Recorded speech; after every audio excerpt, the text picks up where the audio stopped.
तदनंतर आश्चर्य को धारण करने वाले रावण ने पूछा कि फिर क्या हुआ।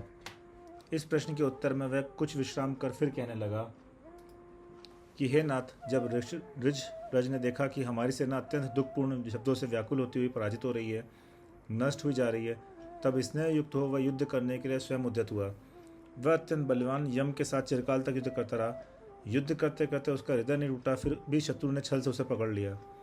तदनंतर जब रक्ष युद्ध कर रहा था, उसी समय सूर्यरज भी युद्ध के लिए उठा। उसने भी चिरकाल तक युद्ध किया, पर अंत में वह शस्त्र की गहरी चोट खाकर मूर्छित हो गया। आत्मीय लोग उसे शीघ्र उठाकर शीघ्र मेखला नामक वन में ले गए। वहाँ चंदन मिश्रित शीतल जल से श्वास को प्राप्त हो गया, अर्थात शीतोपचार से उसकी मूर्छा दूर हो गई। लोकपाल यम ने आपने आपको सचमुच ही यमराज समझकर नगर के बाहर वैतरणी नदी में आदि कष्ट देने योग के स्थान बनवाए हैं। तदनंतर उसने अथवा इंद्र विद्याधर ने जिन्हें युद्ध में जीता था, उन सबको उसने उस कष्टदायी स्थान में रखा है, सो वे वहाँ दुखपूर्वक मरण को प्राप्त हो रहे हैं। इस वृत्तांत को देख मैं बहुत ही व्याकुल हूँ। मैं रक्षरज की वंश परंपरा से चला आया प्यारा नौकर हूँ। शाखावली मेरा नाम है। मैं शुश्रोणी और रक्षदण का पुत्र हूँ। चूँकि आप रक्षक हो, इसलिए किसी तरह भाग कर आपके पास आया हूँ। इस प्रकार अपने पक्ष के लोगों की दुर्दशा जानकर मैंने आपसे कही है। इस विषय में अब आप ही प्राणमान हैं, अतः जैसा उचित समझे सो करे। मैं तो आपसे निवेदन कर कृतकृत हो चुका। तदनंतर महाक्रोधी रावण ने अपने पक्ष के लोगों को बड़े आदर से आदेश दिया कि इस शाखावली के घाव ठीक किए जाएं। तदनंतर मुस्कुराता हुआ वह उठा और साथ ही उठे अन्य लोगों से कहने लगा, मैं कष्ट रूपी महासागर में पड़े तथा वैतरणी आदि कष्ट में डाले गए लोगों का उद्धार करूंगा। प्रहस्त आदि बड़े बड़े राजा सेना के लिए आगे दौड़े। वे शस्त्रों के तेज से आकाश को दैदीप्यमान कर रहे थे। नाना प्रकार के वाहनों पर सवार थे। छत्र और ध्वजाओं को धारण करने वाले थे। तुरही के शब्दों से उनका बड़ा भारी उत्साह प्रकट हो रहा था और वे महातेजस्वी थे ही। इस प्रकार विद्याधरों के अधिपति आकाश से उतरकर पृथ्वी पर आए और नगर के समीप महलों की पंक्ति की शोभा देख परम आश्चर्य को प्राप्त हुआ।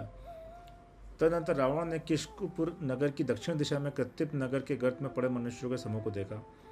देखते ही उसने नगर की रक्षा करने वाले लोगों को नष्ट किया, और जिस प्रकार बंधुजन इष्ट लोगों को कष्ट निकालते हैं, उसी प्रकार उसने सब लोगों को नरक से निकाला।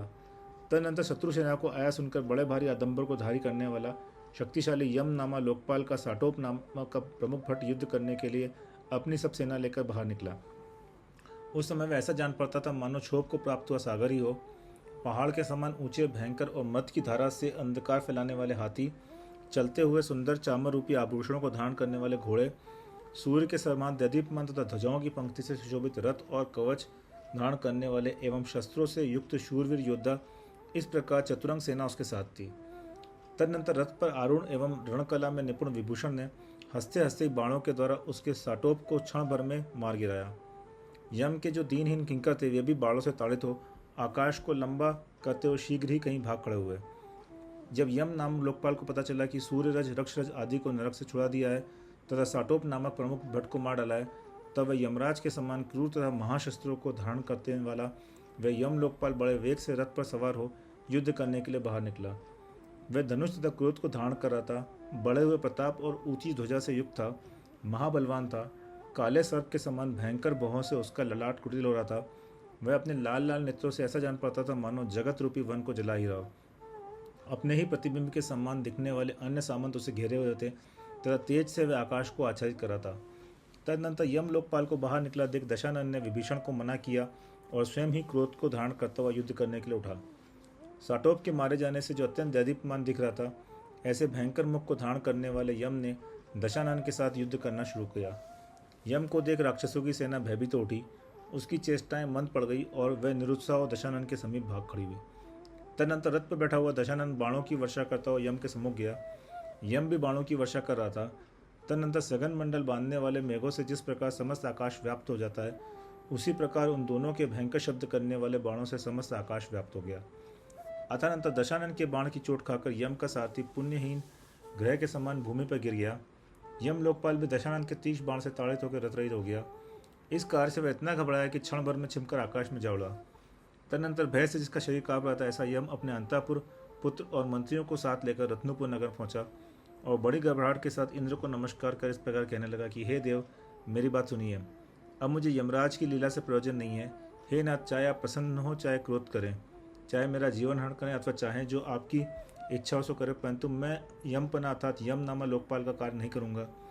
विशाल तेज को धारण करने वाले जिस योद्धा ने मुझे पहले युद्ध में वैश्रवण को जीता था, उसी योद्धा दशानन ने मुझे भी पराजित किया है। यद्यपि मैं चिरकाल तक उसके साथ युद्ध करता रहा पर स्थिर नहीं रह सका। उस महात्मा का शरीर ऐसा जान पड़ता है मानो वीर रस से ही बना हो। वह आकाश के मध्य में स्थित ग्रीष्मकालीन सूर्य के समान धनुरीक्षी है, अर्थात उसकी ओर कोई आंख उठा के भी नहीं देख सकता। यह सुनकर इंद्र युद्ध के लिए उद्यत हुआ, परंतु नीति की यथार्थता को जानने वाले मंत्रिमंडल ने उसे रोक दिया। इंद्र यम का जमाता था, सो यम की बात सुन मंद हास्य करते उसने कहा कि हे मातुल, दशानन कहाँ जाएगा? तुम भय को छोड़ो और निश्चित होकर इस आसन पर सुख से बैठो।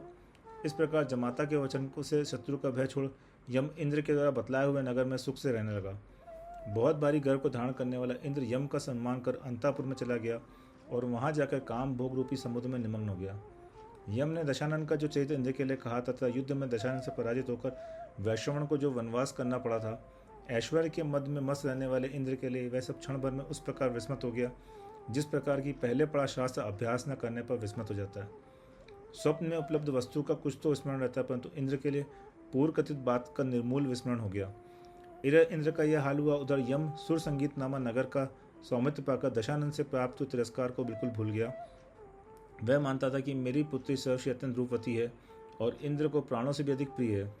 इस प्रकार एक बड़े पुरुष के साथ मेरा अंतरंग संबंध है, इसलिए इंद्र का सम्मान पाके मेरा जन्म कृतकृत्यता सफल हुआ है। तदनंतर महान अभ्युदय और उत्साह को धारण करने वाले दशानन ने यम को हटाकर किष्किंध नामा नगर सूर्यज के लिए दिया और यक्षरज के लिए परम संपत्ति को धारण करने वाला किष्कुपुर नगर दिया। इस प्रकार सूर्यरज और यक्षरज दोनों ही अपनी कुल परंपरा से आगत नगरों को पाकर सुख से रहने लगे, जिनकी शोभा इंद्र के नगर के समान थी और जिसमें सुवर्णमय भवन बने हुए थे।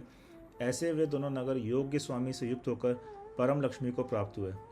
बहुत बड़ी लक्ष्मी और कीर्ति को धारण करने वाले दशानन ने कृतकृत्य होकर बड़े वैभव के साथ त्रिकुटाचल के शिखर की ओर प्रस्थान किया।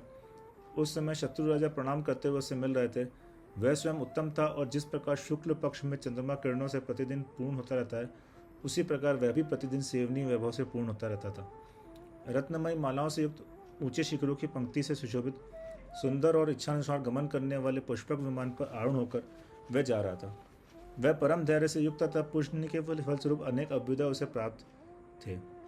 तदनंतर परम हर्ष को प्राप्त नाना अलंकारों से एवं उत्तमोत्तम वस्त्र धारण करने वाले राक्षसों के झुंड जोर जोर से निम्नांकित मंगल वाक्यों का उच्चारण कर रहे थे कि हे देव, तुम्हारी जय हो, तुम समृद्धि को प्राप्त हो, चिरकाल तक जीते रहो, बढ़ते रहो और निरंतर अभ्युदय को प्राप्त होते रहो। वे राक्षस सिंह, शार्दूल, हाथी, घोड़े तथा हंस आदि वाहनों पर आरूढ़ थे, नाना प्रकार के विभ्रमों से युक्त थे। हर्ष से उनके नेत्र फूल रहे थे। वे देवों जैसी आकृतियां धारण कर रहे थे। अपने तेज से उन्होंने दिशाओं को व्याप्त कर रखा था। उनकी प्रभा से समस्त दिशाएं जगमगा रही थी और वे वन, पर्वत, समुद्र आदि सर्व स्थानों में चल रहे थे, जिनका किनारा नहीं दिख रहा था, जो अत्यंत गहरा था, बड़े बड़े ग्राह मगरमच्छों से व्याप्त था, तमाल वन के समान श्याम था, पर्वतों जैसी ऊंची ऊंची तरंगों से समूह उठ रहे थे, जो रसातल के समान अनेक बड़े बड़े नागों सर्पों से भयंकर था और नाना प्रकार के रत्नों की किरणों के समूह से अनुरक्त स्थलों से सुशोभित था। ऐसे अनेक आश्चर्यों से युक्त समुद्र को देखते हुए राक्षस आश्चर्य से भर रहे थे। अहोही आदि आश्चर्यजनक सपनों से उनके मुख बार बार मुखरित हो रहे थे। इस प्रकार अनेक राक्षस दशानन के पीछे पीछे चल रहे थे। अतनंतर जिसमें बड़ी बड़ी शालाएं दैदीप्यमान हो रही, जो गंभीर पारिका से आवृत थी, जो झरोकों में लगे हुए मणियों से कहीं तो कुंद के समान सफ़ेद, कहीं महानील मणियों के समान नील, कहीं पद्म राग मणि के समान लाल, कहीं पुष्प राग मणियों के समान प्रभास्वर और कहीं गरुण मणियों के समान गहरे नील वर्ण वाले महलों से व्याप्त थी, जो स्वभाव से ही सुशोभित थी। फिर राक्षसों के अधिपति दशानन के शुभागमन के अवसर पर आश्चर्यकारी हर्ष से भरे भक्त नागरिक जनों के द्वारा और भी अधिक सुशोभित की गई थी। ऐसी अपनी लंका नगरी में हितकारी उदार शासक दशानन ने निशंक को इंद्र के समान प्रवेश किया।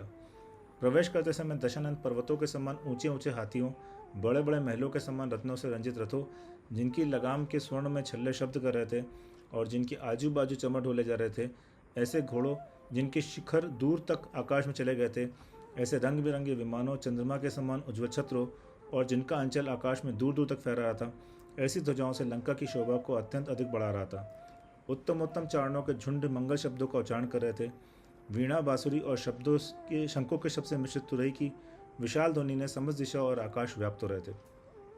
तदनंतर कुल क्रम से आगत स्वामी के दर्शन करने से जिनकी लालसा बढ़ रही थी, जिन्होंने आभूषण तथा अत्यंत सुंदर वस्त्रादि संपदाएं धारण कर रखी थी और जो नृत्य करती हुई नैना विराम गणिकाओं के समूह से युक्त थे। ऐसे समस्त पूर्ववासी जन फलों फूलों पत्तों और रत्नों से निर्मित अर्घ लेकर बार बार आशीर्वाद उच्चारण करते हुए दशानन के समक्ष आए। उन पूर्ववासियों ने वृद्धजनों को अपने आगे कर रखा था। उनके आते ही दशानन को नमस्कार कर उसकी पूजा की। दशानन ने सबका सम्मान कर उन्हें विदा किया और सब अपने मुखों से उसी का गुणगान करते हुए अपने अपने घर गए। अतः जिनकी बुद्धि कौतुक से व्याप्त हो रही थी और जिन्होंने तरह तरह के आभूषण धारण कर रखे थे, ऐसी उनकी दर्शनाभिलाषी स्त्रियों से दशानन का घर भर गया। उन स्त्रियों में कितनी स्त्रियां झरोकों के सम्मुख आ रही थी। शीघ्रता के कारण उनके वस्त्र खुल रहे थे और परस्पर धक्का धूमि से उनके मोतियों के हाथ तथा अन्य आभूषण टूट टूट कर गिर रहे थे। कितनी ही स्त्रियां अपने स्थूल स्तनों से एक दूसरे को पीड़ा पहुंचा रही थी और उससे उनके कुंडल हिल रहे थे। कितनी स्त्रियों के दोनों पैर रुजुन करते हुए नुपुरों से झंकृत हो रहे थे। कोई स्त्री सामने खड़ी दूसरी स्त्री से कह रही थी कि हे माता, क्या देख रही हो? अरे दुर्भगे, जरा तू बगल में खड़ा हो, मुझे भी रास्ता दे। कोई कह रही थी कि अरे भली आदमिन, तू यहाँ से चली जा, तू यहाँ शोभा नहीं देती, इत्यादि शब्द वे स्त्रियाँ कर रही थी। उस समय उनके मुख कमल हर्ष से खिल रहे थे। वे अन्य सब काम छोड़कर एक दशानन को ही देख रही थी। इस प्रकार यम का मान मदन करने वाला दशानन लंका नगरी में स्थित चूड़ामणि के समान मनोहर अपने सुसज्जित महल में अंतापुर सहित सुख से रहने लगा। इसके सिवाय अन्य विद्याधर राजा भी देवों के समान निरंतर महानंद को प्राप्त हुए यथा योग्य स्थान में रहने लगे। गौतम स्वामी राजा शनिक से कहते हैं कि हे शनिक, जो निर्मल कार्य करते हैं उन नाना प्रकार के रत्नादि संपत्तियों की प्राप्ति होती है। उनके प्रबल शत्रुओं का समूह नष्ट होता है और समस्त संसार में फैलने वाला उज्ज्वल यश उन्हें प्राप्त होता है। पंचेंद्रियों के विषय सबसे प्रबल शत्रु हैं, सो जो निर्मल कार्य करते हैं उनके ये प्रबल शत्रु भी तीनों लोकों में अपनी स्मृति नष्ट कर देते हैं, अर्थात इस प्रकार नष्ट हो जाते हैं, उनका स्मरण भी नहीं रहता है। इसी प्रकार बाह्य में स्थित होने वाला जो शत्रु का समूह है वह भी निर्मल कार्य करने वाले मनुष्यों के चरणों के समीप निरंतर नमस्कार करता रहता है। भावार्थ, निर्मल कार्य करने वाले मनुष्यों के अंतरंग और बहिरंग दोनों ही शत्रु नष्ट हो जाते हैं। ऐसा विचार कर हे शेष चित्त के धारक पुरुषों, विषय रूपी शत्रु समूह की उपासना करना उचित नहीं है, क्योंकि उनकी उपासना करने वाला मनुष्य अंधकार से युक्त नरक रूपी गर्त में पड़ता है, ना कि सूर्य की किरणों से प्रकाशमान उत्तम स्थान को प्राप्त होता है। इस प्रकार आश नाम से प्रसिद्ध रविशणाचार्य निर्मित पद्मचरित ग्रंथ में दशानन का कथन करने वाला अष्टम पर्व समाप्त हुआ।